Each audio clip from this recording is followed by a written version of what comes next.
1974, June the 10th. We started packing our belongings. June 14th. With the God's help, we left home and drove to Hoboken and stayed at Peter Peters overnight. June 16th. At about 4 in the afternoon, we entrained, leaving friends who had taken us to the station, standing there with suppressed tears in their eyes. July the 2nd. At 6 in the morning, we had to go to the harbor to board the ship which sailed at 2 in the afternoon. Several people had to remain behind in the hospital because of sick children, among them brother-in-law Peter Wiebe. July the 10th. At dawn we heard the cry of land being sighted. Around 6 we entered the lovely harbor of Newfoundland, near a town called St. John's. The harbor had great rocky shores on both sides and was a great wonder to our eyes. July the 12th. Weather is clear and we can already see land. Near noon, the daughter of Peter Friesen died and was buried at sea. July the 16th. Right after breakfast, after sailing on the ocean for 14 days, we finally stepped on the soil of America. July the 27th. We left Duluth at 1 p.m. and soon came to a river which lay deep in a rocky gorge, which we crossed. The water in the river was red, which was quite an astonishing sight to us. August the 4th. We left the Red River and drove to the land where Brother Shantz had built 4 houses so that we might have a roof over our heads.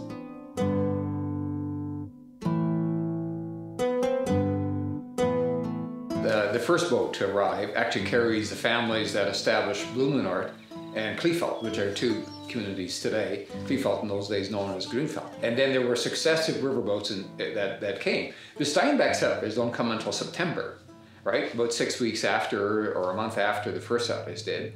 And why did they choose the present community, the sort of the geographic spot of Steinbeck? It's very interesting.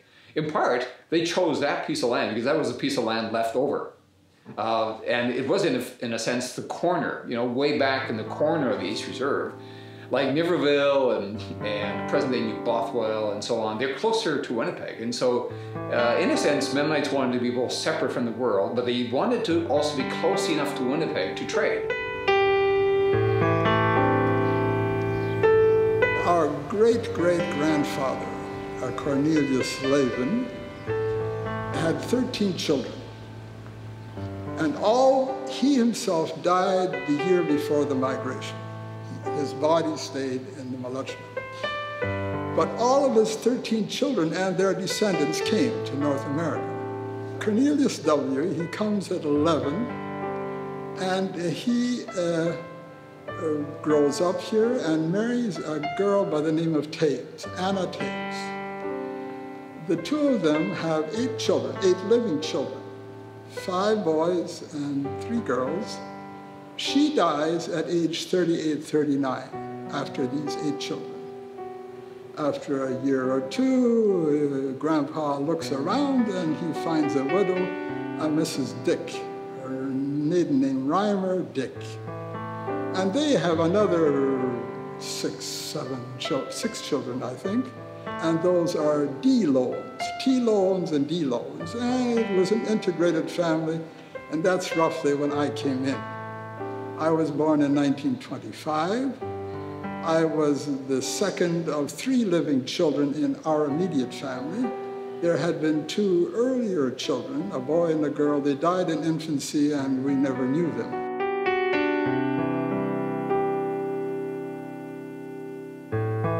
So in 1871, the Russian government announces it's re-examining the idea of military exemption. And just that very fact that they're re-examining military exemption and possibly bringing into some kind of military service, maybe an alternative military service, was enough to cause a lot of Mennonites grave concern. And so in 1873, a delegation of 12, that's 10 Mennonites and 2 Hutterites, come to North America to look for land. Of the 17,000 Mennonites who come to North America in the 1870s, representing about 1/3 of all Mennonites in Russia, 10,000 choose the United States, about 7,000 choose Manitoba. And the Canadian government, the federal government, was willing to give them military exemption, and something that the American government was not willing to give them. Secondly, Canada was willing to give them block settlement. You can have a block, a land block that is a territory that is entirely yours for an entire generation, and you can basically reproduce or transplant the way you sort of established your life in Russia. You can transplant that in Canada. Privileges. First, that an entire exemption from any military service, as is provided by law and order and council, will be granted to the denomination of Christians called Mennonites. Second, any person who is the head of a family or has attained the age of 21 years shall be entitled to be entered for 1/4 section or a less quantity of unappropriated Dominion lands for the purpose of securing a homestead right in respect thereof. 10th, that the Mennonites will have the fullest privilege of exercising their religious principles and educating their children in schools as provided by law without any kind of molestation or restriction whatever. John Henry Pope, Minister of Agriculture, Department of Agriculture, Ottawa, 28th July, 1873. David Claassen, Delegate of Huberden Colony. Jacob Peters, Delegate of Bergthal Colony. Heinrich Wiebe, Delegate of Bergthal Colony. Cornelius Taves, Delegate of Greenfield Colony. Honestly, most of what I know about Oberschultz, Jacob Peters, I've read from the excellent book that's been written about him. And I just know that he was a leader in civic affairs from a fairly young age. He seemed to have a lot of political savvy. He apparently quelled arguments, made good decisions for the colonies, and when the Mennonites ran out of room, out of farmland, and when some of it looked like some of those religious and faith-based privileges were going to be taken away, then he was one of the guys that decided maybe it would be time to seek somewhere else to live. And the idea then got floated to maybe emigrate to North America or somewhere else where there was going to be more farmland, because about half of the young people apparently were landless by the time the late 1860s and 1870 rolled around. C.T. Loewen was my grandfather. He had 3 sons and quite a number of daughters. The 3 sons got into a business which was building materials, sawmills, construction, and manufacturing.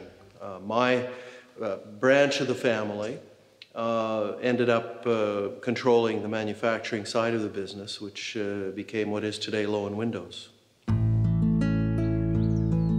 I suppose I never thought of myself as being part of a prominent family in the Mennonite community. It was more so just part of a very tight family, part of a very giving community, part of something that was bigger than myself. But I could just see what my father was doing and what my uncles were doing, and in business and just within the family. And that was always very important to me, just to see how their entrepreneurial spirit just created such a great business, what they have now. The primary sort of push was to try to find a place where they would be exempt from military service. I mean, land is always a question, right? And there were some people in Russia, Mennonites in Russia, that were looking for land, although land wasn't the biggest problem. The problem was the idea of military exemption, and as Mennonites put it in those days, religious freedom. Every family was accorded, I think, 64 deci land, which is just under a quarter section, or 150 acres, or around 64 hectares of land when they got there to the frontier in 1789. So there was ample land in the first generation. The problem, of course, is that Mennonites have a very high fertility rate. I mean, they have lots of children, and within a generation or two, there are land shortages. One of the political reforms in Russia was the very famous 1861 release of the serfs. That meant that very large estate owners had to let go of their workers. They were almost like slaves, but known as serfs. When you let them go, how do you farm your land? And Russia is not that mechanized, and so there's suddenly lots of land available in the 1860s for Mennonites to buy. And the families that came to Steinbach in 1864, in fact, had been part of a daughter colony that was established just 10 years before the migration to North America, founded at Borisenko. It is somewhat important to me to know the family history. I'm not really a historian, but I think it's important to know where you come from, the hardships that they had coming this way, and how much easier we have it today.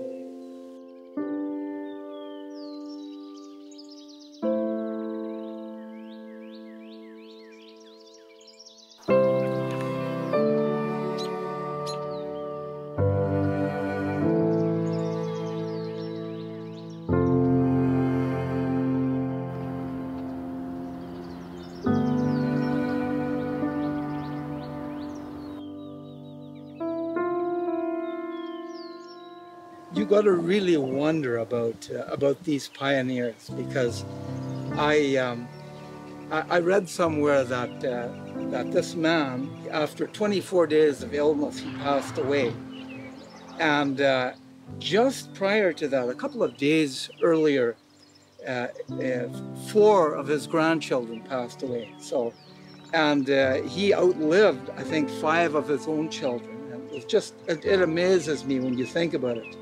They don't say what his illness was, but if I have grandchildren and I know what that's like, so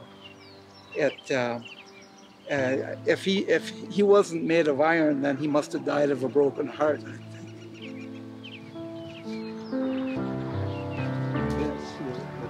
And where is his brother? Jacob. Well, not all of them are buried. Tombstones are. Yeah, I think still here. probably. Oh, no, right. Here, this is Jacob Peters and his wife, both of them over here. So these are the 2 brothers. These are his sons. Yeah, the son of the Oberschulze. Peter W. Peters and my grandmother. Christina Peters, that was our grandmother. Yeah. Right here. Yeah, he was born on October 31st. That was easy for us kids to remember. That was Halloween.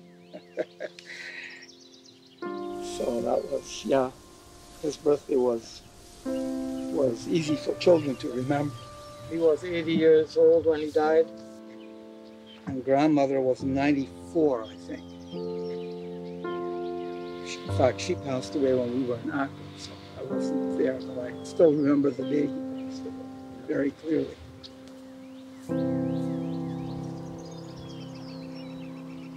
The garden used to come right up till here, and the chicken coop was over there. Short way off. And yeah, pigsty just a little bit beyond that. The barn was right over there. Exactly where that big Yeah. is now. Yeah, it was a building that was about as wide, but it was quite a bit taller. And longer. And quite a bit longer, yeah. It was 80 feet long, and there was something attached to it called the Shua, which was a kind of a blacksmith shop.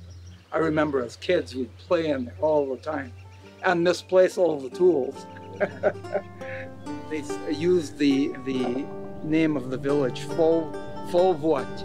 They usually said it with a twinkle in their eye because it was, there may have been a village here once, but it wasn't very big anymore. I think it extended further south from here a little bit, but no, all that is gone now.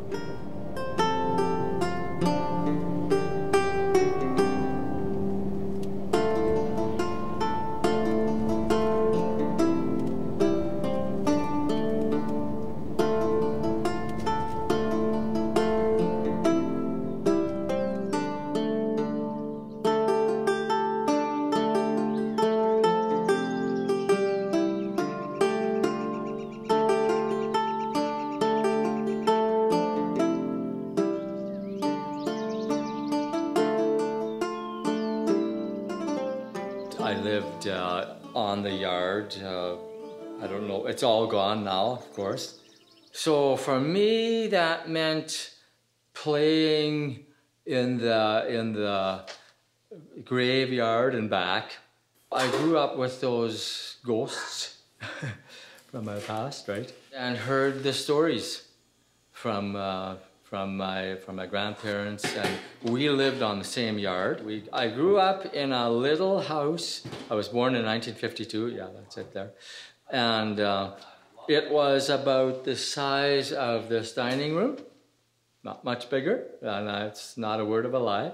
Mom had a wood stove, you know, the classic country wood stove, and there were 3 rooms: Mom and Dad's bedroom, kind of a living room, and then the kitchen area with the wood stove in here. I had my brothers and I slept in a sloopbank. It's a Low German, like a trundle bed where you pulled out the leg like that, like you saw at the museum, right? And for the first 6 years, I slept on a straw mattress. The very first group of them landed there on August 1st, 1874, and then by Red River cart to immigration sheds about 10 kilometers in from the river. And then from those shelters, the men would go out and stake out the villages. That land quickly sort of became somewhat questionable as Mennonites began sort of staking out where the villages would be, and realized that actually the amount of really good land on the East Reserve was limited. And so very quickly representation was made to the government to allow a second land block to be established, and that was established then the following year west of the Red River.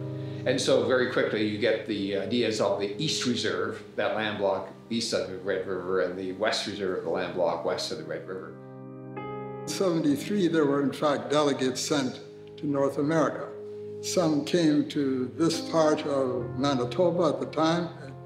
That just been created a province in 70, and some of the early prospectors came in 73, 3 years later. After this became a province, eventually in 74, they all came. All of the Clan Gimandi in Ukraine, Russia came. This is quite unique, because they were such a cohesive small group. They said that even the poor that don't have money to buy a ticket across the Atlantic, we will have a way, either land, borrow, give enough so that everybody, widows, poor, everybody can come. So they all came.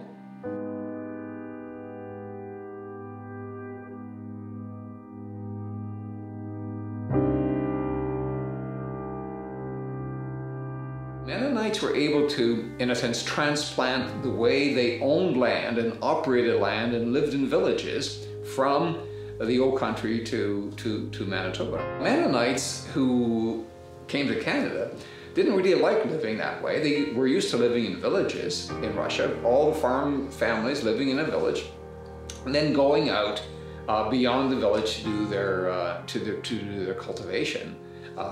And so they basically asked the government whether it was okay for them to come to Canada. They would individually register the quarter sections, but having registered the quarter sections, they would ignore that. And they would basically superimpose on the Canadian homestead system the way they had farmed in Russia, which is basically in villages.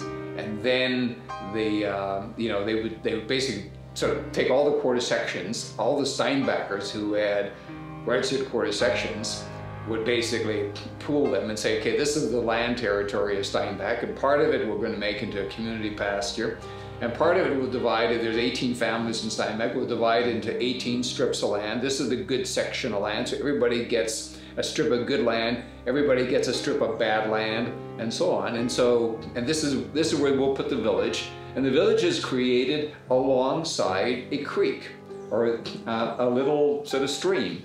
And that's, that's Steinbach's Main Street. I mean, people might ask, why does Steinbach's Main Street today, run diagonally, from the west to the southeast? It's one of the only towns in North America, in Western North America, both Canada and the United States, where the street does not go along cardinal points, right? That is from north, south, or east, west. It goes diagonally. Well, the reason it goes diagonally is because it is paralleling a creek that runs in the same direction as the main streets.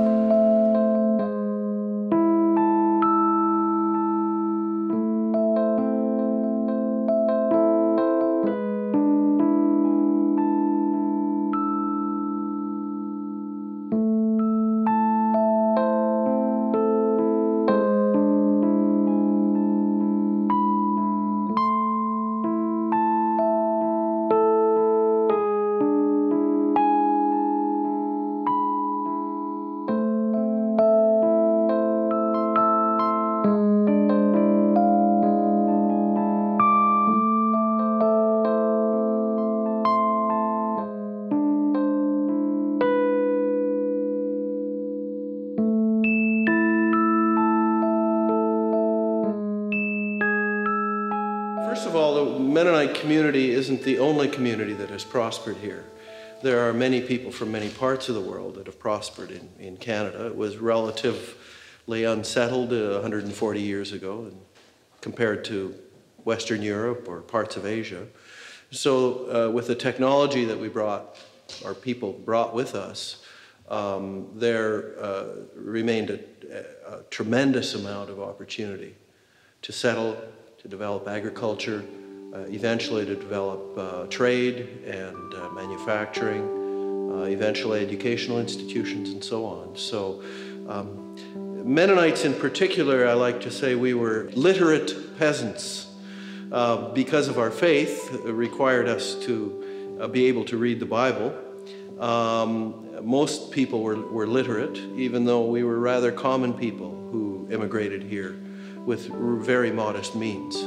But I think our literacy, our principles of hard work, our principles of communitarian orientation, entrepreneurism, I think has helped us a great deal. That my Mennonite heritage was very much a family-based community. That is what I sort of relate to Mennonite heritage. For me, the giving community was the family community, but also bigger than that, it was the small community where we grew up. Everybody sort of knew everybody. Everybody sort of would drop everything to help each other. And my uncles and aunts were a big part of that. They had their own businesses, but they were always ready to help each other, always ready to help other members of the family, but also other members of the community and of course their church community. Now, C.T. was an interesting man. He was a farmer, like all of them. They had pieces of land, but his heart was not in farming. He was more mechanical, industrial, commercial. They had a commercial threshing service, harvest time, and the mechanics in those days were steam engines.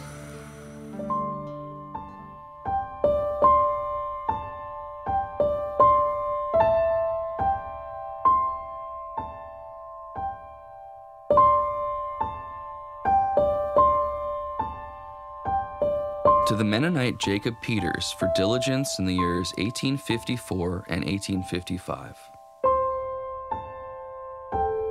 And he was one of the people from the Bergtaler colony over there that got chosen. I think, I don't know how he was decided, but he got chosen to be one of the delegates to go to North America. And the story of that trek, that's quite an odyssey. I think they were gone for 5 months and 1 week. And they went as far as Texas, Nebraska, Kansas, all over the place into Manitoba, even Ontario. And I think finally they settled on Manitoba. He passed away, I think, about 11 years after he got to the promised land, as it were. A year before he died, he saw 5 of his grandchildren die with the diphtheria plague, so it was, yeah, quite something.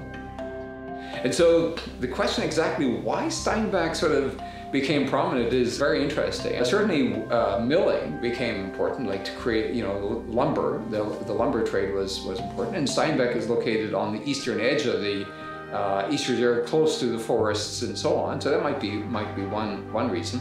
Another I think an interesting reason is that Steinbach actually had 2 of the wealthiest men who had run large enterprises, relatively large enterprises back in Russia.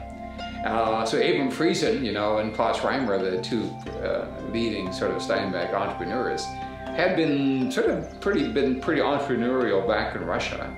And then interestingly enough, if you actually sort of look at the tax records, you find out that Steinbach actually has some of the wealthiest entrepreneurs in the East Reserve, but also has some of the poorest families. And so the poorest families seem to be ready to work for the well-to-do families. And so very quickly, for example, Klaus Reimer would hire Gerhard Cornelsen, who was poor, as a teamster, you know, to run products up to Winnipeg and so on. And Cornelsen in his diary writes, you know, he's very thankful for work that Reimer gives him. And so there is this kind of a relationship that you have that develops between, you know, relatively well-to-do entrepreneurs and people willing to and happy for work that they provide.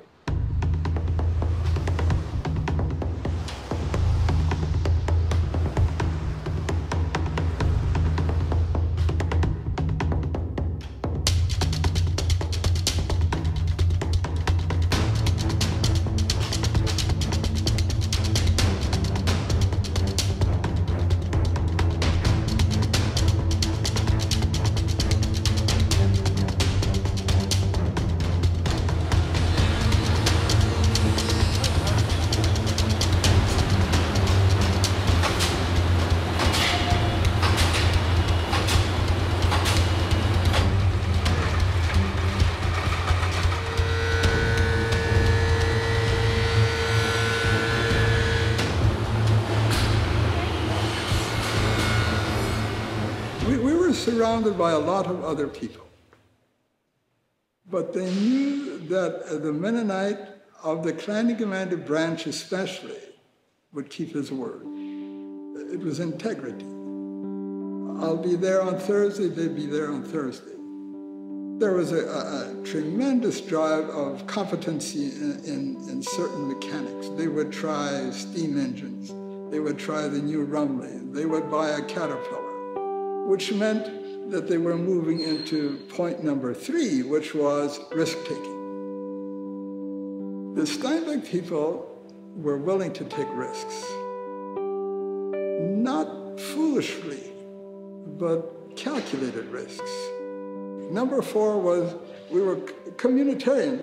You really took care of your neighbors, literally. If some Indian came by, somebody else, there was a stranger in this, my mother would give them food. I mean, it was normal. Everybody helped everybody. It was the old definition that the Clan-Gemeinde started, no one would be left behind. No one is left behind. Now here we are, 140 years later. This year is 140 years later when the first Clan-Gemeinde Mennonites came. And it's still the same. Tremendous community spirit to keep the community going. Timber framing is a means of building houses without using nails and bolts and screws. You use mortise and tenon joinery and pegs to hold the joints together. It's a very ancient way of building, which kind of had been left behind, but now it seemingly has made a comeback into today's way of building. I grew up as a carpenter, so I enjoyed fitting the joinery together, and it was satisfying to make a nice sturdy joint and we did it all by hand. So yeah, it was very, very satisfying work. Knowledge of my heritage really is not so much book knowledge, but just from what I heard. And really, I guess being a generation removed, we didn't really talk much about where my grandparents and their parents came from, but I just, I recall some stories of what my Grandma Peters told me, and just more, not so much specifically about her father, but more specifically about how hard it was back then and the hard times that they went through. Prominent family in 1874, the extended family, was the Reimer clan. And people might say, well, what about the Friesens? Well, people often forget that women were really important in Mennonite communities.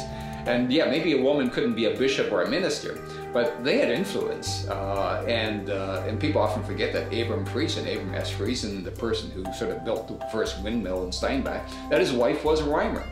And so if you start looking at the Reimers, and Mrs. Barkman is a Reimer, and so on, so there's Reimers that seem to be everywhere, and the Reimer clan, if you will, the extended Reimer clan, was definitely the most prominent family in Steinbach in the first generation. But that changes too, right?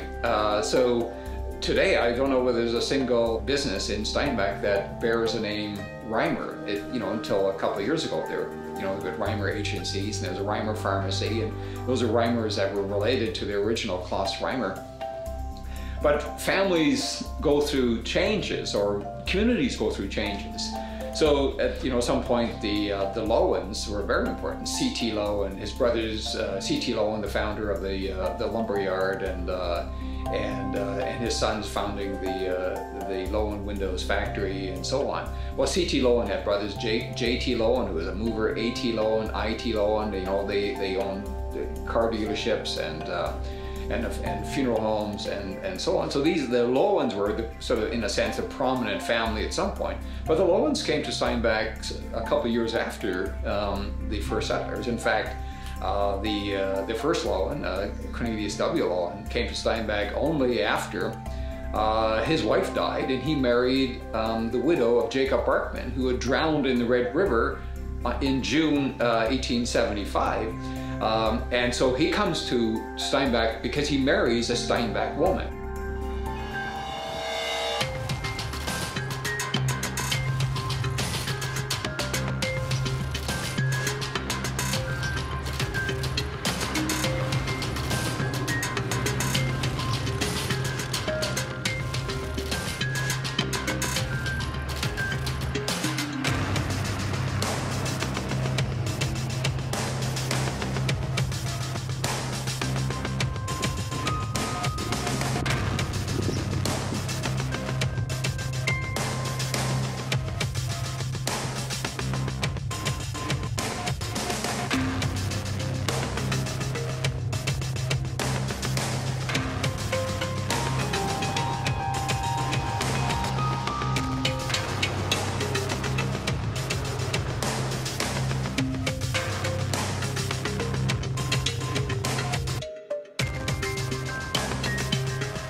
The Mennonite ethos is simplicity, and going back to the Kleine teachings from 1812 on, it was always the best way to maintain simplicity is to farm. The Kleine Gemeinde did not allow its members to be involved in merchandising.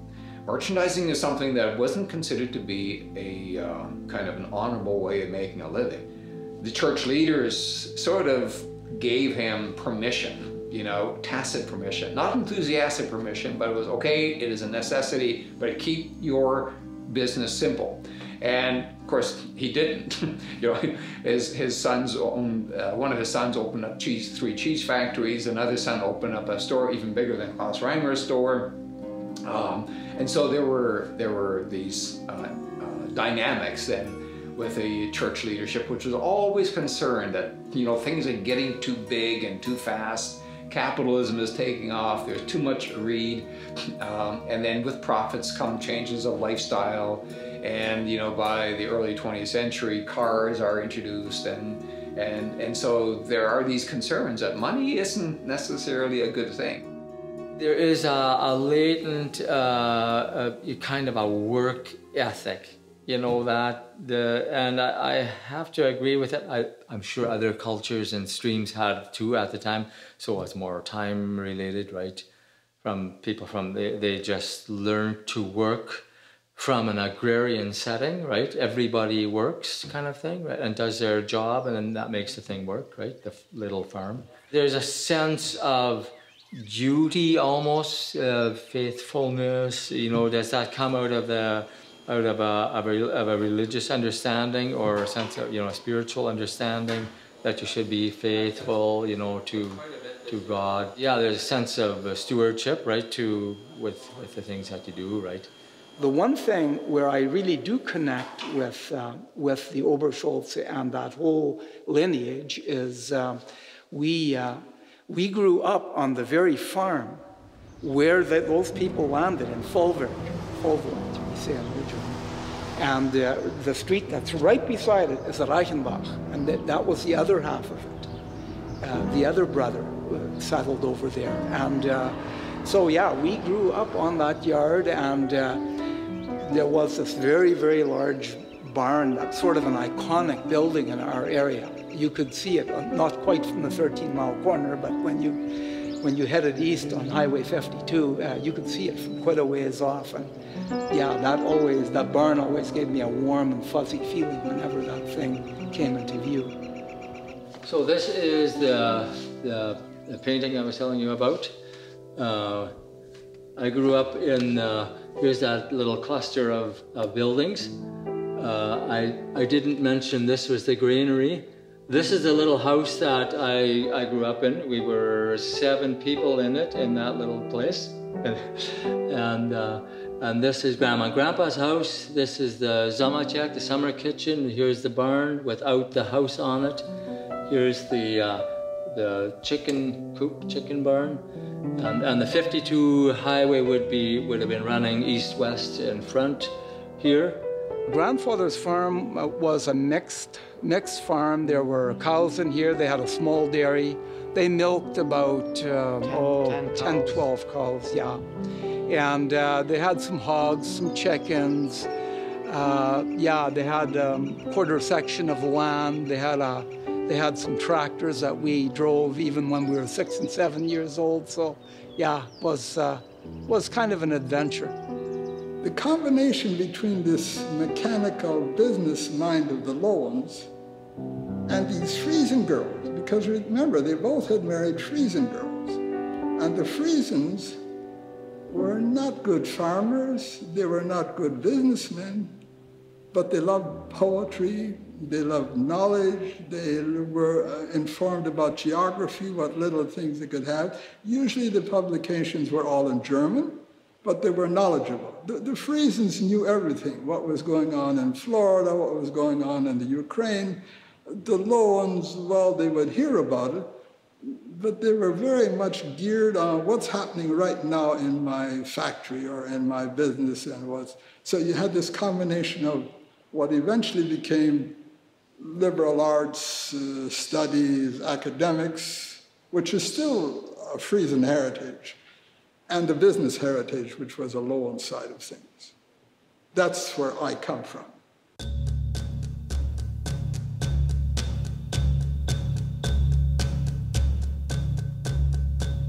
We are standing in the barn that was built in 1885, built by the son of Oberscholtz, Jacob Peters, one of the early pioneers and delegates from Russia when they first came into Canada. This barn was moved here to this site about 3 years ago, and yeah, it was quite a sight sailing down the highway. As you can see in the background, it's quite falling apart, but I think with a little bit of tender loving care, we can refurbish it. It was re-roofed just a little while ago, last year, I think. So that's going to probably decelerate the ruining a little bit. Now the rain can't get in here anymore. One of the memories of the barn that I have is that where I was born and grew up for the first 10 years of my life was a house that was about 50 feet right from that door over there. And standing right in front of that door was what they call the hammer mill. That's a feed grinding machine, all kind of an archaic machine even in its own time. And yeah, it was a great fun place for kids to play. Workplace and safety would probably not approve of how much fun we had as kids in this barn. Yeah, I can remember when there was straw on the ground here and we would use a ladder to climb up to that diving board looking type structure and jump into the hay loft, into the hay. When we were older, that was maybe 8 or 9 or 10 years old, we did a lot of work helping our grandfather. It was probably quite hard work, but when you're a child, you see when you're an adult, you see your childhood through rose-colored glasses. So it was a very enjoyable time, and that farmyard was a great place to grow up, in my opinion. Steinbach transforms, right? It becomes more sort of middle class. It starts accepting sort of mainstream Canadian values. At the same time, the most conservative members, including my grandparents, moved to Mexico in 1950 because things were getting to be too worldly or too middle class in Canada. And so that the conservative folks keep hiving off.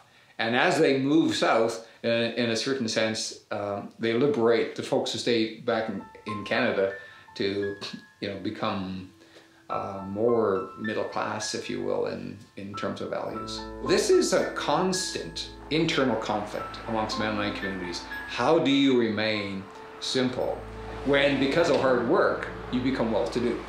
And so this is one of the sort of central problems or conflicts or internal sort of questions that Mennonites have to ask themselves.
Father grew into that generation of transition and very knowledgeable about the steam engine, and its days were numbered.